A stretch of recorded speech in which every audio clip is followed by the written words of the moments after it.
Hi കൂട്ടുകാരെ, പുതിയൊരു വീഡിയോയിലേക്ക് എല്ലാവർക്കും സ്വാഗതം.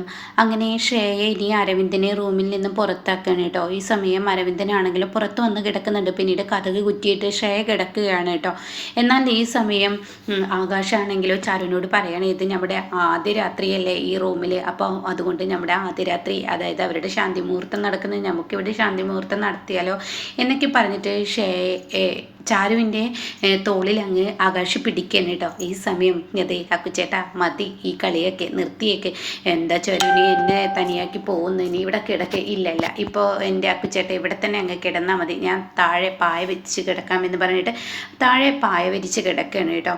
അങ്ങനെ ആ നിമിഷങ്ങൾ അങ്ങ് കഴിഞ്ഞു പോവാണ്. പിറ്റേ ദിവസം രാവിലെ നീച്ച് ആകാശ് പുറത്ത് കിടക്കുമ്പോൾ താൻ കാണുന്ന കാഴ്ച തൻ്റെ ഏട്ടൻ കാണാൻ ആ ബാൽക്കണിയിൽ ഇങ്ങനെ കിടക്കുന്നു കേട്ടോ. അയ്യോയ്യോ, ഇതെന്തൊരു കാഴ്ച എന്നുള്ള ആ ഒരു ഇതിൽ നിൽക്കുമ്പോൾ ചാരു കാണാൻ കുളി കഴിഞ്ഞ് വരുന്നത്. അപ്പോൾ ആകാശിൻ്റെ ആ നിൽപ്പ് കണ്ടവിടെ തന്നെ അക്കുച്ചേട്ടൻ എന്താ ഇങ്ങനെ നിൽക്കുന്നു, അങ്ങ് നോക്കുക കുത്തി എന്ന് പറഞ്ഞിട്ട് ആ കാണിച്ചു കൊടുക്കണം കേട്ടോ.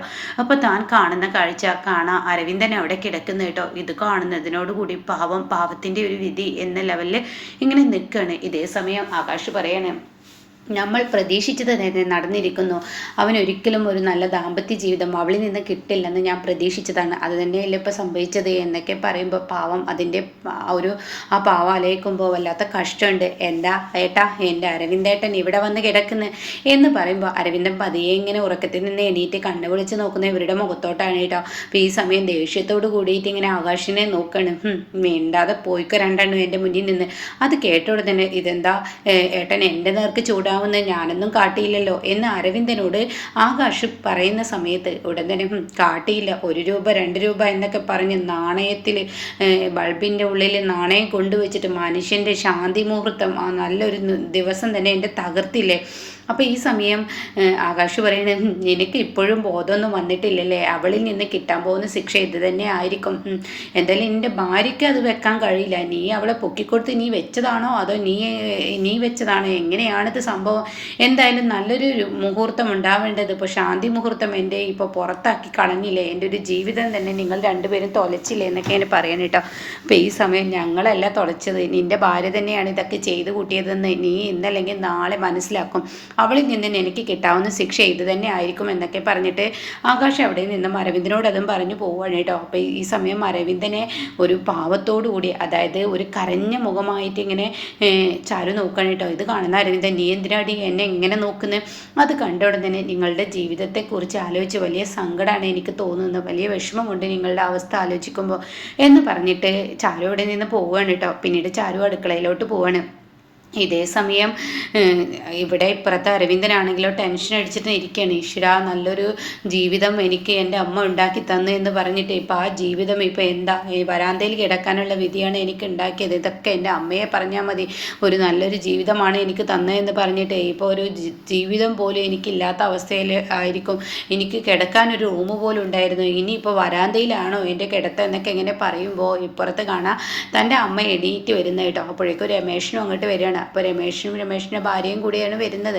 അപ്പോൾ പൊന്നെ ഇങ്ങ് നോക്കിയെന്ന് രമേശൻ തൻ്റെ ഭാര്യയോട് പറയാണ്. അപ്പോൾ ഉടൻ തന്നെ എന്താ ഏട്ടാ ഇവിടെ വന്ന് കിടക്കുന്നത്? അപ്പോഴേക്കും രമേശൻ പറയുന്നത്, ഇതെന്താ ഇന്നലെ രാത്രി ശാന്തി മുഹൂർത്തം ഇവിടെ വെച്ചാൽ നടന്നത്, ഇത് മനുഷ്യനെ കുത്തുങ്ങുന്ന ഓരോ വാക്കുകൾ എന്നോട് പറയല്ലേ, അത് ഇന്നലെ രാത്രി ശാന്തി മുഹൂർത്തം ഉണ്ടായില്ലേ, ഇതേ കഴിഞ്ഞ രാത്രിയെക്കുറിച്ച് പറയണ്ട എന്ന് അരവിന്ദൻ പറയാണ്. ഞങ്ങളോ ഇന്നലെ രാത്രി ഉറങ്ങില്ല, അതെന്താ നിങ്ങളുടെ ജീവിതത്തിൽ ഇന്നലെ രാത്രി സംഭവിച്ചതെന്ന് അരവിന്ദൻ ചോദിക്കുകയാണ് കേട്ടോ.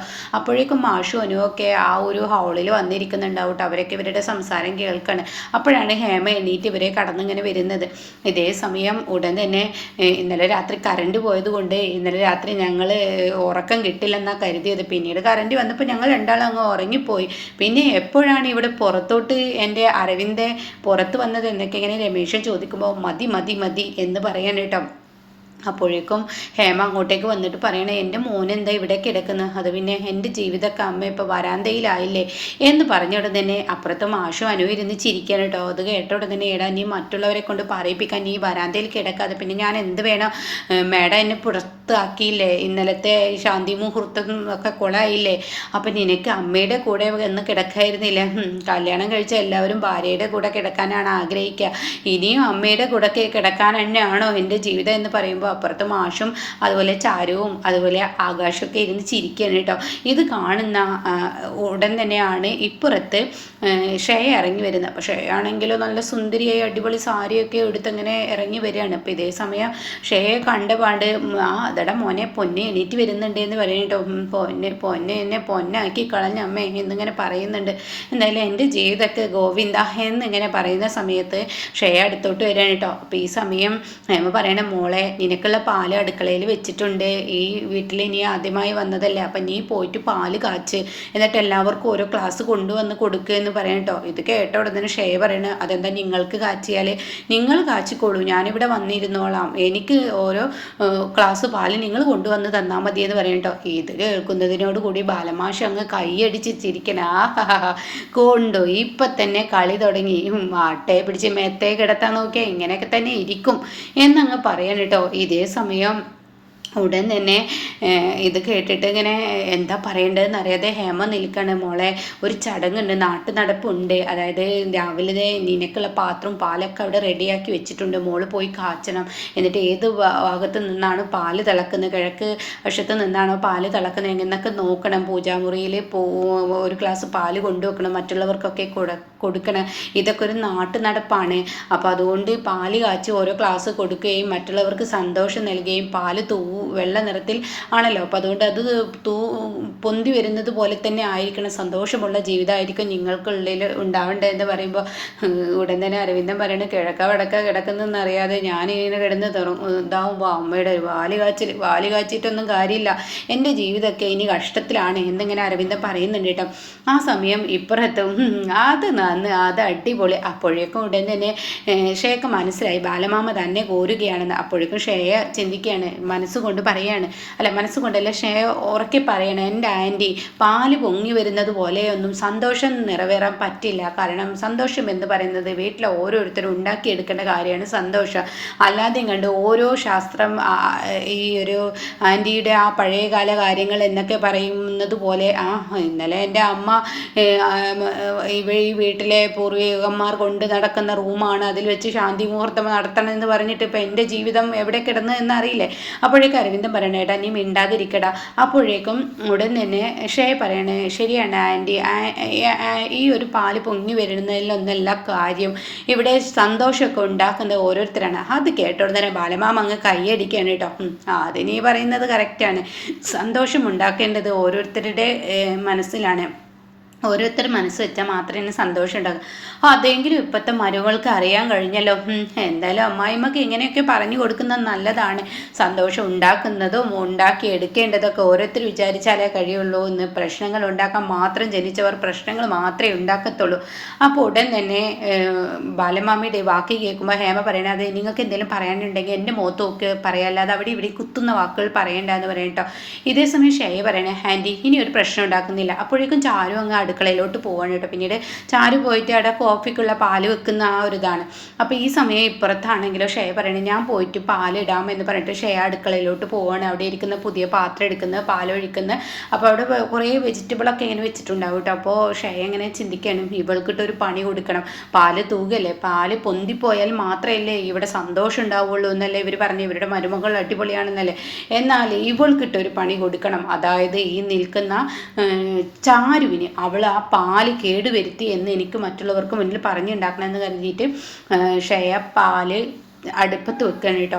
അങ്ങനെ പാല് അടുപ്പത്ത് വെക്കുന്ന സമയം ഇപ്പുറത്ത് ചാരു ആണെങ്കിലോ കോഫിപ്പൊടി എടുക്കാൻ വേണ്ടി തിരിഞ്ഞ് നിൽക്കുന്ന സമയം കൊണ്ട് നാരങ്ങ കട്ട് ചെയ്യുകയാണ്. എന്നിട്ട് കട്ട് ചെയ്ത് നാരങ്ങ പകുതി കയ്യിൽ പിടിക്കുകയാണ്. അപ്പോഴേക്കും ഈ കോഫി അതിലോട്ട് ഇട്ടുകൊണ്ട് തന്നെ ഗ്ലാസ് എടുക്കാൻ വേണ്ടി തിരിയുമ്പോഴേക്കും പാൽ അതിലോട്ട് ചെറുനാരങ്ങ പാലിലോട്ട് പിരിഞ്ഞിട്ട് ഒഴിച്ചിട്ട് അങ്ങ് പോവുകയാണ് കേട്ടോ.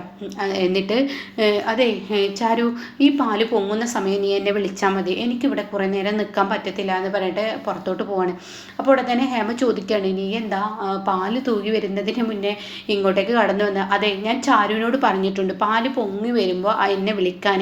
എനിക്കൊന്നും വയ്യ അത്രയും നേരം അവിടെ നിൽക്കാൻ, ഭയങ്കര പൊടിയുടെ പ്രശ്നമുണ്ട്, അവിടെ ഭയങ്കര ബുദ്ധിമുട്ട് വരുന്നതെന്ന് പറയുമ്പോൾ ബാലമാമ അത് തന്നെ ഇതാണ് പറയുന്നത്, ഇങ്ങനെയൊക്കെ ഉള്ളവന്നിനെ ഓരോന്ന് കൊണ്ടുവന്നല്ലേ ഇതൊക്കെ തന്നെ ഉണ്ടാവുക എന്ന്, ഇനിയുള്ള കാലം പട്ടിണിയാവാം. അപ്പോഴേക്കും ബാലമാമയുടെ ഈ വാക്ക് കേൾക്കുമ്പോൾ ഷേഖ് ശരിക്കും ദേഷ്യം പിടിക്കാൻ കേട്ടോ.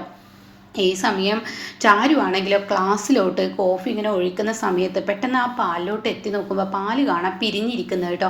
അപ്പോൾ ഇത് കാണുന്നതിനോട് കൂടി ഈശ്വര, ഈ പാല് പിരിഞ്ഞിരിക്കുകയാണല്ലോ, ഇത് കണ്ടാൽ ഇനി ഇപ്പോൾ ആൻറ്റി ഇവിടെ വേറൊരു പ്രശ്നം ഉണ്ടാക്കും, അപ്പോൾ അത് വേണ്ട, പെട്ടെന്ന് ഈ പാല് കൊണ്ടുപോയി കളയട്ടെ എന്ന് പറഞ്ഞിട്ട് ആ പാത്രം ഇങ്ങനെ കഴുകിയിട്ട് വേറെ പാൽ ഒഴിച്ച് അടുപ്പത്ത് വെക്കുമ്പോൾ താൻ ഇങ്ങനെ വരുന്ന സമയത്ത് ചെറുനാരങ്ങ പിഴിഞ്ഞ തൊണ്ട് താഴെ കിടക്കുന്നു കേട്ടോ.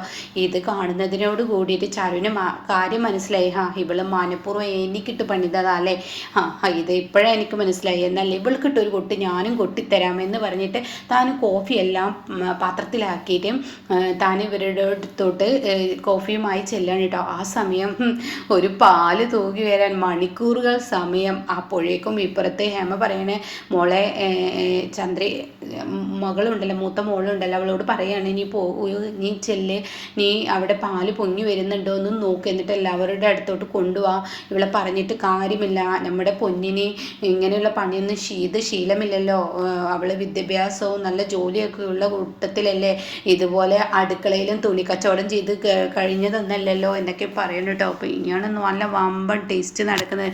ഓരോ ദിവസവും ഇനി